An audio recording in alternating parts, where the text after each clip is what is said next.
Everyone, ये हमारे modern history का लेक्चर 2 है जिसमें आज हम यूनिट 1 शुरू कर रहे हैं, यूरोपीय कंपनियों का भारत में आगमन। तो सबसे पहले हम देखेंगे कि यूरोपीय कंपनियों का भारत में आगमन किस तरह से होता है, कौन सी कंपनी सबसे पहले आती है और कहाँ कहाँ पर अपनी फैक्ट्रीज स्थापित करती है। साथ ही साथ हम आज पुर्तगाल के बारे में पूरा पढ़ने वाले हैं कि पुर्तगाल अपनी फैक्ट्री कहाँ बनाते हैं, किस तरह से बनाते हैं और कैसे पुर्तगाल का पतन होता है। तो चलिए शुरू करते हैं आज के इस लेक्चर को। सबसे पहले हम बात करते हैं यूरोपीय कंपनियों का आगमन, किस तरह से भारत में यूरोपीय कंपनियों का आगमन होता है। सबसे पहले भारत में पुर्तगाली 1498 ईस्वी में भारत में आते हैं। पुर्तगाली को पी से डिनोट करते हैं। पुर्तगाली आने के बाद डच आते हैं 1605 ईस्वी में, डच को करते हैं डी से। पुर्तगाली 1498 ईस्वी में, डच आते हैं 1605 ईस्वी में। अंग्रेज, जिसे हम बोलते हैं इंग्लिश, इसको हम लिखते हैं ई से। अंग्रेज भारत में आते हैं 1608 ईस्वी में। उसके बाद भारत में आते हैं डेनिश 1620 ईस्वी में। 1620 ईस्वी में डेनिश आते हैं, इसको हम डिनोट करते हैं डी से। उसके बाद भारत में आते हैं फ्रांसीसी, जो कि आते हैं 1668 ईस्वी में, इसको हम लिखते हैं एफ से। तो भारत में अगर हम अंग्रेज़ों का या फिर यूरोपियन कंपनियों का आगमन की बात करें तो सबसे पहले भारत में कदम रखने वाले यूरोपियन जो है वो है पुर्तगाली, जो 1498 ईस्वी में भारत में आते हैं। उसके बाद आते हैं डच 1605 ईस्वी में। उसके बाद अंग्रेज जो आते हैं 1608 ईस्वी में। उसके बाद आते हैं डेनिश 1620 ईस्वी में। उसके बाद आते हैं फ्रांसीसी 1668 ईस्वी में।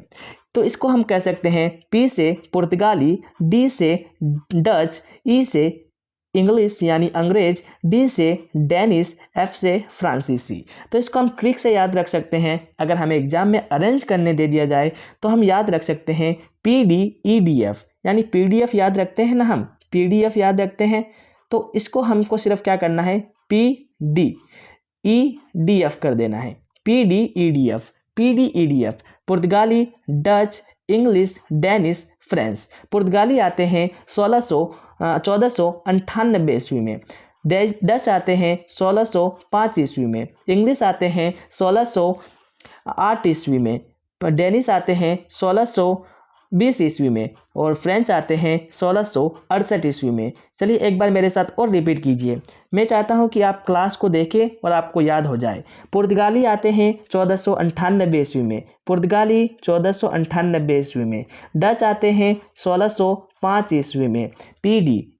ई से अंग्रेज, इंग्लिश आते हैं 1608 ईस्वी में। PDE, उसके बाद डी लिखेंगे। डी से डेनिश आते हैं 1620 ईस्वी में। उसके बाद एफ से फ्रेंच आते हैं 1668 ईस्वी में। तो आई होप, मुझे लगता है कि आपको ये क्रम याद हो गया होगा, PDEDF। चलिए आगे बढ़ते हैं। अब सबसे पहले हम मैप के थ्रू देख लेते हैं कि कौन कौन सी कंपनियां कहां कहां पर अपनी पहली व्यापारिक केंद्र बनाती हैं। सबसे पहले बात करते हैं पुर्तगालियों की। पुर्तगाली जो सबसे पहले भारत में आते हैं 1498 ईस्वी में आते हैं और भारत से 1961 में जाते हैं, यानी सबसे पहले आती हैं और सबसे लास्ट में जाती हैं। उनका सबसे पहले प्राथमिक जो उन्होंने व्यापारिक कोठी बनाई थी, कोचीन केरल में बनाई थी 1503 ईस्वी में। कोचीन केरल, जो कि ये आपको दिख रहा होगा केरल का इलाका, कोचीन में बनाई थी। केरल में 1503 ईस्वी में अपनी पहली व्यापारिक कोठी बनाई थी। तो वो 1498 में ही गए थे, लेकिन केरल में उन्होंने अपनी केंद्र यानी अपनी व्यापारिक कोठी बनाने में उनको टाइम लग गया। 1503 में जाकर उन्होंने अपनी पहली व्यापारिक कोठी बनाई केरल के कोचीन में। मैं बार बार इसलिए रिपीट कर रहा हूँ ताकि सुनकर आपको चीज़ें याद हो जाए। उसके बाद आते हैं पी के बाद हमने क्या देखा था, डी फॉर डच आते हैं। तो यहाँ पर डच हमें दिख रहा है। डच आते हैं भारत में 1605 में। डच आते हैं 1605 में आते हैं और 1759 तक भारत में रहते हैं। उन्होंने आते ही 1605 में आते ही अपनी पहली क्या बना दी, व्यापारिक केंद्र, व्यापारिक कोठी मसूलीपट्टनम, आंध्र प्रदेश में आते ही उन्होंने अपनी पहली व्यापारिक कोठी तैयार कर दी। डच 1605 में भारत में आते हैं, मसूलीपट्टनम आंध्र प्रदेश में अपनी पहली व्यापारिक कोठी तैयार कर लेते हैं। उसके बाद अंग्रेज आते हैं 1608 ईस्वी में, लेकिन वो आते ही अपनी व्यापारिक केंद्र नहीं बना लेते। वो आने के बाद 1611 ईस्वी में वो भी टेम्पररी तौर पर मसूलीपट्टनम में अपनी पहली व्यापारिक कोठी बनाते हैं। लेकिन अगर आपसे पूछे अंग्रेजों ने अपनी परमानेंट व्यापारिक केंद्र सबसे पहले कहाँ बनाया था, तो वो सूरत में बनाया था, ये याद रखना है। लेकिन उन्होंने सबसे पहले अगर बात की जाए तो 1611 ईस्वी में आंध्र प्रदेश के मसूलीपट्टनम में अंग्रेजों ने अपनी पहली व्यापारिक कोठी बनाई। तो अंग्रेजों ने और डचों ने दोनों ने मसूलीपट्टनम में ही अपनी पहली व्यापारिक कोठी तैयार की थी। उसके बाद आते हैं PDE, उसके बाद डी फॉर डेनिस आते हैं 1620 ईस्वी में। 1620 ईस्वी में अपनी पहली व्यापारिक कोठी तैयार करते हैं। कहाँ पर तैयार करते हैं? चेन्नई के कहाँ पर? ट्रैंक्वेबार में अपनी पहली व्यापारिक कोठी तैयार करते हैं 1620 ईस्वी में चेन्नई के ट्रैंक्वेबार में। कौन? डेनिस। उसके बाद सबसे आखिर में फ्रांसीसी आते हैं 1668 ईस्वी में। 1668 ईस्वी में फ्रांसीसी आते हैं और 1954 तक भारत में रहते हैं। 1668 में आने के बाद वो अपनी पहली व्यापारिक कोठी कहाँ बनाते हैं? सूरत में बनाते हैं। 1668 में आते ही वो सूरत में अपनी पहली व्यापारिक कोठी तैयार कर लेते हैं। फ्रांसीसी सूरत में अपनी पहली व्यापारिक कोठी तैयार कर लेते हैं। तो हमने देखा कि पुर्तगाली अपनी पहली व्यापारिक कोठी कोचिन में तैयार करते हैं 1503 ईस्वी में। डच अपनी पहली व्यापारिक कोठी 1605 ईस्वी में मसूलीपट्टनम आंध्र प्रदेश में तैयार करते हैं। तीसरे में अंग्रेज भी 1611 ईस्वी में अपनी पहली व्यापारिक कोठी मसूलीपट्टनम आंध्र प्रदेश में तैयार करते हैं, लेकिन अपनी परमानेंट व्यापारिक कोठी 1613 ईस्वी में सूरत में तैयार करते हैं। पाँचवें नंबर पर फ्रांसीसी 1668 ईस्वी में आते हैं और 1668 ईस्वी में आते ही अपनी पहली व्यापारिक कोठी सूरत में तैयार कर लेते हैं। अब आगे बढ़ते हैं। सबसे पहले हम देखें तो ये तो आपका आगमन का था कि यूरोपीय कंपनियों का आगमन किस तरह से होता है। पुर्तगाली आते हैं, डच आते हैं, अंग्रेज आते हैं, डेनिस आते हैं, फ्रांसीसी आते हैं। लेकिन वो जिस तरह से जिस तारीख में आते हैं, जिस ईयर में आते हैं, उसी ईयर में उनकी कंपनियों की स्थापना नहीं होती। कंपनी की स्थापना पहले हो जाती है। तो कभी कभी एग्जाम में पूछ देता है कि कंपनी की स्थापना वर्ष के अनुसार आप इन यूरोपीय कंपनियों को सही असेंडिंग या फिर डिसेंडिंग ऑर्डर में अरेंज कीजिए। तो हमें जानना होगा कि इन कंपनियों की स्थापना कब हुई थी। तो सबसे पहले पुर्तगाली कंपनी, जिन कंपनी का नाम था एस्तादो द इंडिया। पुर्तगाली कंपनी का नाम क्या था? एस्तादो द इंडिया पुर्तगाली कंपनी की स्थापना 1498 ईस्वी में ही होती है, जिस समय वह भारत आती है। उसके बाद ब्रिटिश ईस्ट इंडिया कंपनी जिन्होंने हमारे देश पर कई सालों तक 200 सालों तक राज किया, उसकी स्थापना 1600 में होती है। स्थापना हो जाती है 1600 में, लेकिन आने में उनको वक्त लग जाता है, 1608 में आती है। उसके बाद आते हैं वेरिंग दो ओस्तो इंडीसे कंपनी, यानी डच ईस्ट इंडिया कंपनी की स्थापना 1602 ईस्वी में होती है, लेकिन भारत कब आती है? 1605 में आ जाती है। अंग्रेजों से पहले भारत में आ जाती है। तो डच ईस्ट इंडिया कंपनी की स्थापना 1602 ईस्वी में होती है।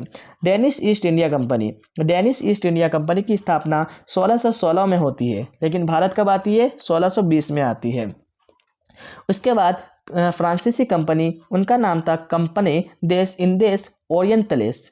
तो इनकी स्थापना 1664 में होती है। भारत कब आती है? 1668 में। तो ये थी आपकी कंपनी स्थापना वर्ष के अनुसार इनका सही असेंडिंग ऑर्डर। सबसे पहले कंपनी की स्थापना होती है पुर्तगाली कंपनी 1498 ईस्वी में, ब्रिटिश ईस्ट इंडिया कंपनी 1600 में, डच ईस्ट इंडिया कंपनी 1602 में, डेनिश ईस्ट इंडिया कंपनी 1616 में और फ्रांसीसी ईस्ट इंडिया कंपनी 1664 ईस्वी में। तो ये थी कंपनी स्थापना वर्ष के अकॉर्डिंग इन कंपनियों का क्रम, और ये थे आगमन, भारत में अराइवल के अकॉर्डिंग इन कंपनियों का असेंडिंग ऑर्डर। तो इन दोनों को आप स्क्रीनशॉट ले सकते हैं ताकि आप इसे फ्यूचर रेफरल के लिए भी याद रख सकें। आगे बढ़ते हैं। सबसे पहले हम देखते हैं यूरोपीय कंपनियां भारत में आखिर आती क्यों हैं। क्या वजह है कि यूरोपीय कंपनियां भारत में उनका आगमन होता है। तो इनके कारण जानते हैं। अगर प्रमुख कारण की बात करें तो मसालों का व्यापार। जैसा कि हम सभी को पता है, यूरोपियन कंट्रीज में ठंड काफ़ी होती है और मसाले गर्म माने जाते हैं, तो मसाले खाने से उनके अंदर गर्मी पैदा होती है। इस वजह से मसालों का व्यापार करने के लिए वह ज़्यादातर क्या करने आते हैं, भारत में आते हैं। क्या होता है भारत में उनका कि 1453 ईस्वी में उस्मानिया सल्तनत का कुस्तुनतुनिया व एशिया माइनर पर कब्जा हो जाता है। 1453 ईस्वी में उस्मानिया सल्तनत रहती है, तो वह क्या कर लेती है, कुस्तुनतुनिया पर अपना कब्जा कर लेती है, जिससे जो आपके अंग्रेज हुआ करते थे, जो मसालों का व्यापार करते थे, उनका जो रास्ता था अरबी के नियंत्रण में आ जाता है, अरब के नियंत्रण में आ जाता है। और अरब लोग उन पर ज़्यादा से ज़्यादा टैक्स लगाते हैं, ज़्यादा से ज़्यादा टैक्स लगाते हैं, जिससे उनको मुनाफा ज़्यादा नहीं हो पाता। इस वजह से वो सोचते हैं कि क्यों ना हम नए समुद्री मार्गों की खोज करें, जिससे क्या होगा, नए समुद्री मार्गों की खोज करेंगे तो हमारे टैक्स की लागत तो बच जाएगी। इसी के चक्कर में वो लोग क्या करते हैं, अलग अलग देशों की खोज में निकल जाते हैं। सबसे पहले ब्राज़ील की खोज होती है, इसकी खोज करते हैं कैब्रेल पुर्तगाल के थे, उन्होंने ब्राज़ील की खोज की। निकले थे इंडिया की खोज में, लेकिन खोज हो गई ब्राज़ील की, कैब्रेल ने ब्राज़ील की खोज कर दी। उसके बाद निकलते हैं वास्को डी गामा, कोलंबस निकलते हैं स्पेन से, वो भी इंडिया की खोज में निकलते हैं, क्योंकि इंडिया में ही मसाले सबसे ज़्यादा मिलते हैं। तो कोलंबस निकलते हैं इंडिया की खोज में, जो कि स्पेन से थे। कोलंबस कहाँ से थे, स्पेन से थे, लेकिन वो खोजते खोजते पहुँच जाते हैं अमेरिका, और 1492 ईस्वी में वो अमेरिका की खोज कर देते हैं कोलंबस। उसके बाद 1498 ईस्वी में भारत की खोज में निकलते हैं वास्को डी गामा, और वो सही में सच में भारत पहुंच जाते हैं, और 1498 ईस्वी में भारत के लिए समुद्री रास्ते की खोज कर लेते हैं। भारत को खोजा नहीं था, भारत से तो उनका व्यापार पहले से चल रहा था।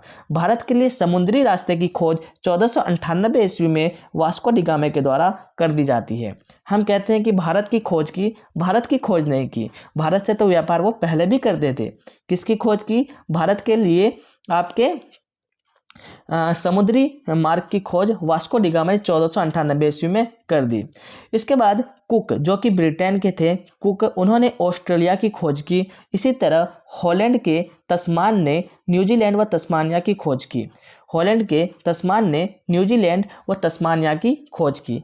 तो इनसे भी कई बार क्वेश्चन पूछे जाते हैं कि ब्राज़ील की खोज किसने की, कार्बेल ने की। कब की, किसने की, कार्बेल ने। कार्बेल कहाँ के थे, पुर्तगाल के थे। अमेरिका की खोज किसने की, तो कोलंबस ने की। कोलंबस कहाँ के थे, स्पेन के थे। कब की, 1492 ईस्वी में। भारत की खोज किसने की, वास्को डी गामा ने की। वास्को डी गामा कहाँ के थे, पुर्तगाल के थे। कब की, 1498 में की। ऑस्ट्रेलिया की खोज किसने की, कुक ने की, कि कहाँ के थे, ब्रिटेन के थे। न्यूजीलैंड की खोज किसने की, या फिर तस्मानिया की खोज किसने की, तस्मान ने की। कहाँ के थे, हॉलैंड के थे। तो ये तो थी हमारे तो समुद्री मार्गों की खोज में, भारत की खोज में अलग अलग देशों की भी यहाँ पर खोज हो गई थी। और दूसरा कारण क्या था कि यूरोप में पुनर्जागरण हो रहा था। यूरोप में मानवतावाद जग रही थी, वैज्ञानिक खोज हो रहे थे।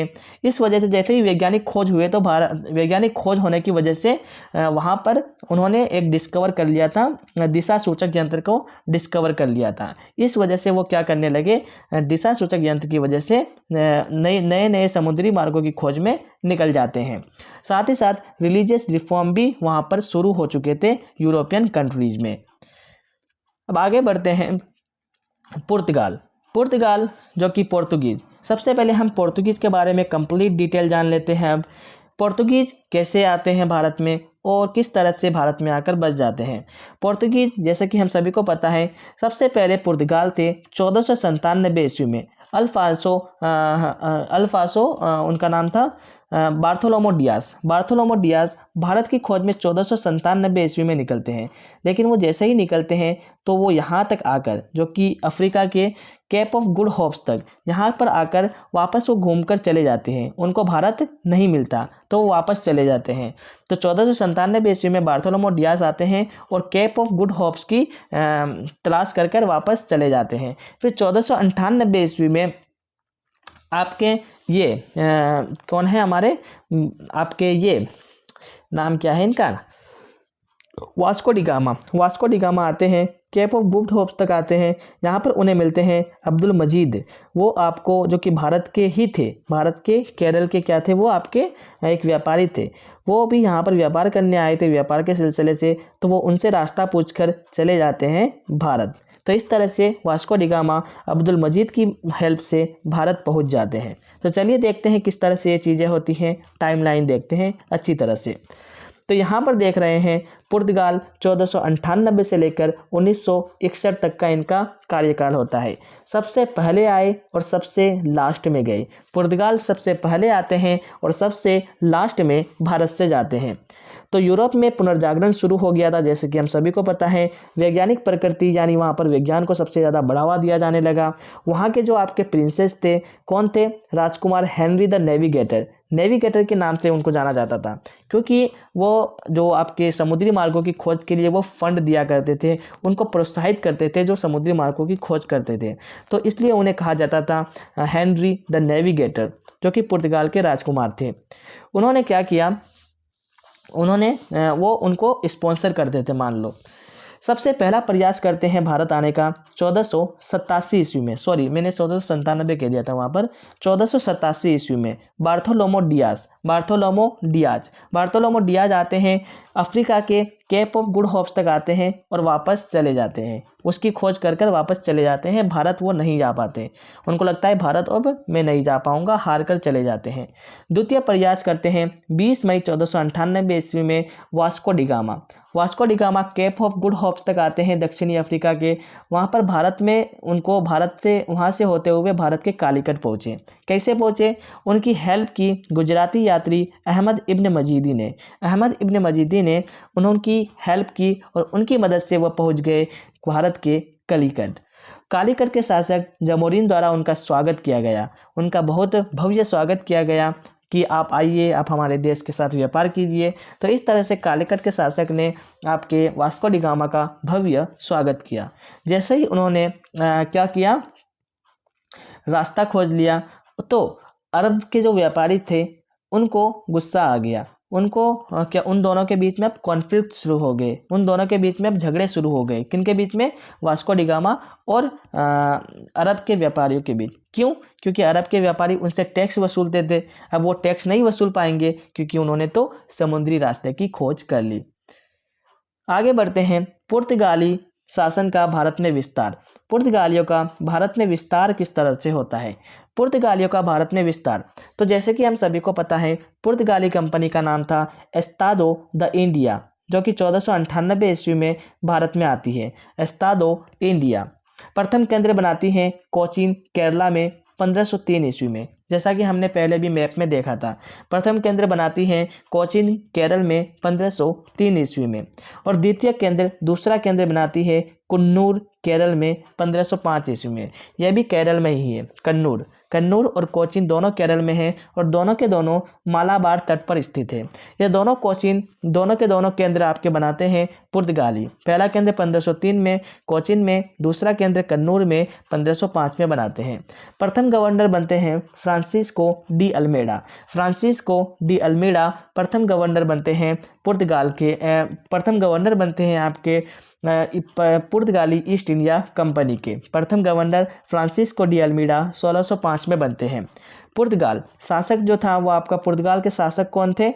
मैनुअल प्रथम था। मैनुअल प्रथम वहाँ के रूलर थे और वहाँ का राजकुमार था डॉन हेनरिक द नेविगेटर वहाँ के प्रिंसेस हुआ करते थे।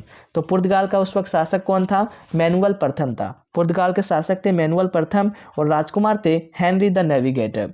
भारत के उस वक्त शासक कौन थे? उस वक्त दिल्ली सल्तनत का राज चल रहा था 1498 ईस्वी में। उस वक्त सिकंदर लोदी दिल्ली सल्तनत के क्या थे? आप दिल्ली सल्तनत के ये थे, राजकुमार थे, दिल्ली सल्तनत के सुल्तान थे सिकंदर लोदी। विजयनगर साम्राज्य चल रहा था उस वक्त। नरसिम्हा राव द्वितीय विजयनगर साम्राज्य के सुल्तान हुआ करते थे और गुजरात में महमूद बेगड़ा की सल्तनत हुआ करती थी। तो हमें ये याद रखना है, पुर्तगाल के उस वक्त रूलर कौन हुआ करते थे? मैनुअल प्रथम हुआ करते थे, मैनुअल प्रथम, और राजकुमार डॉन हेनरिक। और दिल्ली सल्तनत के सिकंदर लोदी, विजयनगर के नरसिम्हा राव द्वितीय और गुजरात के महमूद बगेड़ा। अब बात करते हैं Vasco da gamma. Vasco da gamma कितनी बार भारत आते हैं? वास्को डी गामा 3 बार भारत आते हैं। चलिए देखते हैं कब कब आते हैं। सबसे पहले तो 20 मई 1498 ईस्वी को वो कालीकट पहुँचे। कालीकट केरल में पहुँचे।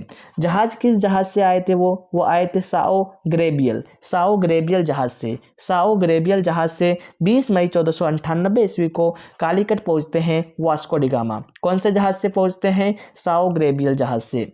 उसके बाद केप ऑफ गुड होप्स। तो हमने देखा कि केप ऑफ गुड होप्स में उनकी मदद करते हैं गुजराती व्यापारी अहमद इब्न मजीदी गुजराती व्यापारी उनकी मदद करते हैं भारत पहुंचने में। जैसे ही कालीकट पहुंचते हैं तो कालीकट के शासक जमोरीन ने उनका भव्य स्वागत किया और उन्हें बहुत सारे उनको कोठी बनाने की भी इजाज़त दे दी।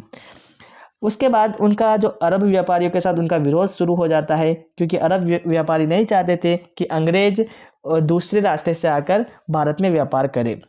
काली मिर्च के व्यापार से जब वो भारत आए तो उन्होंने भारत से काली मिर्च लेके गए, तो वो वहाँ पर लेके गए और यूरोप में जाके बेचा तो उनको 60 गुना फ़ायदा हुआ, यानी 600%, 600 नहीं 6000% का उनको मुनाफा हुआ। 60 गुना फ़ायदा हुआ किनको? वास्को डी गामा को। फिर वो 1502 ईस्वी में दोबारा भारत आते हैं। 1498 ईस्वी में आने के बाद 1502 ईस्वी में फिर से भारत आते हैं और 1503 ईस्वी में कोचीन में अपनी पहली फैक्ट्री बनाते हैं। उसके बाद वो वापस चले जाते हैं। फिर 1524 ईस्वी में तीसरी बार भारत आते हैं और यहीं पर आकर उनकी मृत्यु हो जाती है। 24 दिसंबर 1524 को कोचीन केरल में ही इनकी मृत्यु हो जाती है। तो वास्को डी गामा टोटल 3 बार भारत आते हैं। कब कब आते हैं? 1498, 1502, 1524 में। और वास्को डी गामा को कितना लाभ होता है? 60 टाइम्स लाभ होता है। ये जितने भी चीज़ें यहाँ पर लिखी हुई है सभी के सभी इम्पोर्टेंट है, आप इसका स्क्रीनशॉट लेकर रख सकते हैं। अब बात करते हैं प्रमुख पुर्तगाली गवर्नर कौन कौन थे। कौन कौन पुर्तगाली गवर्नर इंपॉर्टेंट थे जो हमें याद रखने हैं। सबसे पहला गवर्नर होता है फ्रांसिस्को डी अल्मेडा, 1505 में बनते हैं। फ्रांसिस्को डी अल्मेडा प्रथम गवर्नर हुआ करते थे। 1505 ईस्वी में उनका आगमन होता है। उन्होंने ब्लू वाटर पॉलिसी अपनाई थी। वो क्या करते थे? पानी पर राज करना चाहते थे। उनका मानना था कि अगर पानी पर राज कर लिए तो मानो हम सभी चीज़ें पर राज कर सकते हैं। तो ब्लू वाटर पॉलिसी उन्होंने अपनाई थी, फ्रांसिस्को डी अल्मेडा। एग्जाम में काफ़ी बार पूछा जाता है ब्लू वाटर पॉलिसी किसने इम्प्लीमेंट की थी? तो फ्रांसिस्को डी अल्मेडा ने। उसके बाद आते हैं 1515 ईस्वी में। 1505 में तो आपके आ गए फ्रांसिस्को डी अल्मेडा। उसके बाद दूसरे गवर्नर बनते हैं अल्फांसो डी अल्बुकर्क। नाम क्या है? Alfonso de Albuquerque. एक बार आप भी मेरे साथ बोले, अल्फांसो डी अल्बुकर्क। यस, सही, बिल्कुल सही कहा, अल्फांसो डी अल्बुकर्क। ये थे हमारे द्वितीय गवर्नर किसके? फ्रांसीसी कंपनी इसके पुर्तगालियों के द्वितीय गवर्नर। भारत में पुर्तगाली शक्ति का वास्तविक संस्थापक माना जाता है। अगर आपसे पूछे पुर्तगालियों का वास्तविक संस्थापक कौन था? भारत में पुर्तगाली शक्ति का वास्तविक संस्थापक थे Alfonso de Albuquerque. Alfonso de Albuquerque. उन्होंने 1515 ईस्वी में हॉर्मुज को जीता, 1511 ईस्वी में मलक्का को जीता और 1510 ईस्वी में गोवा को बीजापुर के शासन यूसुफ शाह से हासिल कर लिया। तो इसीलिए इनको क्या कहा जाता है? इन्होंने पुर्तगाली शासन को बहुत ज़्यादा फैला दिया था भारत में, तो इसलिए इनको भारत में पुर्तगाली शक्ति का वास्तविक संस्थापक माना जाता है अल्फांसो डी अल्बुकर्क। क्योंकि 1515 में हॉर्मुज को, 1511 में मलक्का को और 1510 को गोवा के बीजापुर शासन के यूसुफ शाह से गोवा को उन्होंने जीत लिया था। कोचीन को केंद्र बनाया, कोचीन को उन्होंने अपना केंद्र बनाया और भारतीय महिलाओं के साथ विवाह की नीति अपनाई। वो क्या करते थे कि अपने देश से लोगों को मंगवाते थे और भारतीय महिलाओं से शादी करवा देते थे और अपने वंशज को बढ़ाते थे। इस तरह से वो भारत में अपनी आबादी को बढ़ाते जा रहे थे और राज करते जा रहे थे। और उन्होंने सती प्रथा पर भी रोक लगाई। सती प्रथा पर भी उन्होंने रोक लगाने का प्रयास किया, रोक नहीं लगा पाए लेकिन प्रयास जरूर किया। अब बात करते हैं तीसरे आपके आते हैं जो कि नीनो डी कुन्हा। इनके क्या क्या आपके सिग्निफिकेंस है? उन्होंने गोवा को राजधानी बनाया।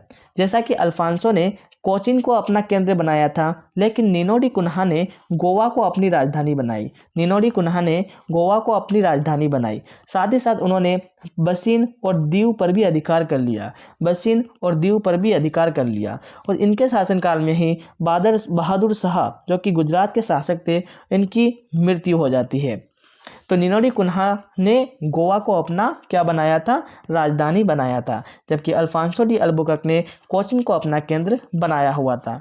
तो यही इंपॉर्टेंट चीज़ें हैं इन फ्रांसिस्को डी अल्मेडा के बारे में, blue water policy, Alfonso de Albuquerque के बारे में कि ये वास्तविक संस्थापक थे, हॉर्मुज, मलक्का और गोवा पर अधिकार किया, कोचीन को केंद्र बनाया, सती प्रथा को रोकने का प्रयास किया। निनोडी कुन्हा ने गोवा को राजधानी बनाया और बसीन और दीव पर अधिकार कर लिया और बहादुर शाह जो कि गुजरात के शासक थे उस वक्त, उनकी मृत्यु भी इन्हीं के शासनकाल में हुई।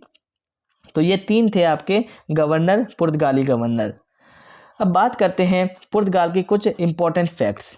पुर्तगाल, तो जैसे कि हम जानते हैं बंगाल के शासक महमूद शाह जो कि 1536 ईस्वी में बंगाल में शासक कर रहे थे। तो चटगांव और सतगांव उनसे उन्होंने क्या किया, कब्जा कर लिया था, जबकि औरंगजेब ने उनको वहाँ से भगा दिया। अकबर ने देखा कि हुगली नदी पर ये लोग क्या कर रहे हैं, समुद्री केंद्र बना रखा है। अकबर ने उनको आज़ादी दी थी, तो हुगली में उन्होंने हुगली पर उन्होंने कब्जा कर लिया और उन्होंने वहाँ पर समुद्री लूट का केंद्र बना दिया और शाहजहाँ ने उनको वहाँ से भगा दिया। शाहजहाँ ने फिर उन्हें वहाँ से भगा दिया। तो यहाँ पर कुछ इंपॉर्टेंट आपके क्या थे, पुर्तगालियों के फैक्ट्स थे। साथ ही साथ उन्होंने क्या करते थे, वो जैसे कि मैंने आपको बताया कि उन्होंने ब्लू वाटर पॉलिसी अपनाई थी, वाटर पर अपना कब्जा कर लिया था, इसलिए वो समुद्री यात्रा कर, यानी जो समुद्र पर जो आपके जो जिस तरह का भी व्यापार होता था वहाँ से वो टैक्स वसूल करते थे। उन्होंने पानी पर कब्जा कर लिया था, वहीं से वो टैक्स वसूल करते थे। साथ ही साथ उनके जो प्रमुख बंदरगाह हुआ करते थे, नागपट्टनम जो कि पूर्वी एशिया में था, वो एक पहला बंदरगाह था और उनकी कॉलोनीज जो थी गोवा और सेंथो में उनकी कॉलोनीज हुआ करती थी। अब देखते हैं पुर्तगालियों का योगदान भारत में क्या रहा। पुर्तगालियों का योगदान, तो उन्होंने प्रथम प्रिंटिंग प्रेस गोवा में 1556 में बनाई थी। प्रथम प्रिंटिंग प्रेस गोवा में 1556 में बनाई। उन्होंने कई सारे फसल अपने वहाँ से लेके आए थे और यहाँ पर लगाना शुरू किया। कौन कौन से फसल थे, तंबाकू, लाल मिर्च, पपीता, आलू, मक्का, टमाटर, कहवा, अमरूद, अनारस, अल्फांसो आम, ये सभी के सभी चीज़ें पुर्तगाल से लाए गए थे। एग्जाम में पूछा जाता है कौन से फल या सब्जियां पुर्तगाल से लाई गई थी, तो तंबाकू, लाल मिर्च, पपीता, आलू, मक्का, तंबाकू, लाल मिर्च, पपीता, आलू, मक्का, टमाटर, कहवा, अमरूद, अनारस और अल्फांसो आम, ये पुर्तगाल से लाए गए थे और यहाँ पर लगाना शुरू किया। तो ये पुर्तगालियों द्वारा लाए गए थे। प्रथम प्रिंटिंग प्रेस भी 1556 ईस्वी में गोवा में पुर्तगालियों ने सबसे पहले स्थापना की। जहाज का निर्माण कला उन्होंने सिखाया, जहाज निर्माण कला भी उन्होंने सिखाया। ईसाई धर्म का उन्होंने प्रचार प्रसार किया। प्रथम चर्च उन्होंने 1510 ईस्वी में जो कि गोथिक स्थापत्य यानी गोथिक आर्किटेक्चर से उन्होंने अपना प्रथम चर्च बनाया 1510 ईस्वी में। कहाँ पर, सेंट थॉमस केरल में। प्रथम पादरी जो थे वो थे फ्रांसिस्को जोवियर प्रथम पादरी थे भारत के। तो ये थे इंपॉर्टेंट फैक्ट्स। जैसा कि हमने देखा प्रिंटिंग प्रेस 1556 में, फसल तंबाकू, लाल मिर्च, आलू, पपीता, ये सारी चीज़ें, जहाज निर्माण कला सिखाई और ईसाई धर्म का प्रचार प्रथम चर्च 1510 में, सेंट थॉमस केरल में, गोथिक आर्किटेक्चर से इंस्पायर्ड। प्रथम पादरी फ्रांसिस्को जोवियर थे। अब देखते हैं पुर्तगालियों का पतन कैसे हुआ। पुर्तगालियों के पतन के कारण, उनके पतन के सबसे बड़ा कारण था कि वो क्या कर रहे थे, अपने जो धर्म के प्रति इनटॉलरेंस दिखा रहे थे। सभी को क्या कर रहे थे, अपना धर्म परिवर्तन करवा रहे थे। तो सबसे पहला कारण तो यही था। यूरोपीय कंपनियों से संघर्ष, यानी जब अंग्रेज भारत में आए तो उन दोनों के बीच में युद्ध होने लगे और अंग्रेजों ने पुर्तगालियों को कई बार हरा दिया। साथ ही साथ आर्मेडा काफिला व समुद्री लूट की नीति, जिस तरह वो समुद्री लूट करते थे, इसकी वजह से शाहजहाँ ने भी उनको मारकर उनकी आज़ादी छीन ली थी, उनको भगा दिया। साथ ही साथ स्वतंत्रता प्राप्ति के समय गोवा के गवर्नर जैसा कि हम सभी को पता है, गोवा 1961 में आज़ाद हुआ था। सबसे लास्ट में ये पुर्तगाली भारत को छोड़कर गए थे। स्वतंत्रता प्राप्ति के समय गोवा के जो गवर्नर थे वो बेस्सा थे। बेस्सा स्वतंत्रता प्राप्ति के समय गोवा के गवर्नर कौन थे? बेस्सा थे। अंतिम गवर्नर कौन था? मैनुअल एंटिनियो 1958 से 1986 तक। 1961 ईस्वी में ऑपरेशन विजय होता है, जिसमें पुर्तगाली कॉलोनीज को तो दमन व दीव को भारत में मिला लिया जाता है। जब भारत आज़ाद हो जाता है तो ऑपरेशन विजय के द्वारा 1961 में पुर्तगालियों से भारत को, गोवा को आज़ाद करा लिया जाता है। उस वक्त जो आपके, लेकिन वहाँ पर अभी भी समान नागरिक संहिता जो कि पुर्तगालियों द्वारा लागू की गई थी, अभी तक लागू है। साथ ही साथ 19 दिसंबर 1961 को गोवा मुक्ति दिवस के रूप में मनाते हैं, क्योंकि 19 दिसंबर को ही गोवा को पुर्तगालियों से आज़ाद कराया गया था ऑपरेशन विजय के द्वारा। 19 दिसंबर 1961 को क्या मनाया जाता है? गोवा मुक्ति दिवस मनाया जाता है 19 दिसंबर 1961 को। चलिए अब हम क्विक रिवीजन कर लेते हैं क्या क्या हमने पढ़ा। तो सबसे पहले हमने देखा 20 मई 1498 ईस्वी को वास्को डी गामा का भारत में आगमन होता है। 1503 ईस्वी में कोचीन में प्रथम फैक्ट्री खोली जाती है। 1505 ईस्वी में फ्रांसिस्को डी अल्मेडा भारत के प्रथम पुर्तगाली गवर्नर बनते हैं। 1510 ईस्वी में अल्फांसो डी अल्बुक ने गोवा पर कब्जा व चर्च सेंट थॉमस, जो कि प्रथम केरल में उन्होंने पहला चर्च बनाया। और 1510 ईस्वी में गोवा में कब्जा कर लेते हैं, किससे? यूसुफ से, है ना। उसके बाद 1530 ईस्वी में नीनो डी कुन्हा ने गोवा को राजधानी बनाया और 1556 ईस्वी में प्रथम प्रिंटिंग प्रेस की स्थापना होती है। 1661 ईस्वी में राजकुमार कैथलीन का बेटा राजकुमार चार्ल्स ने विवाह कर लिया। राजकुमारी कैथलीन के बेटे राजकुमार चार्ल्स ने विवाह कर लिया और गोवा, और इस तरह से 1961 ईस्वी में ऑपरेशन विजय होता है और गोवा को भारत में मिला लिया जाता है। तो ये थी पुर्तगालियों की कंप्लीट हिस्ट्री जो कि हमने पढ़ ली। अब आने वाली वीडियोज में हम इसी तरह फ्रांसीसी, डच, अंग्रेज और डेनिश के बारे में पढ़ेंगे और इस तरह से मॉडर्न हिस्ट्री को हम कंप्लीट करेंगे। थैंक यू, मिलते हैं अगले वीडियो में। Bye bye, take care.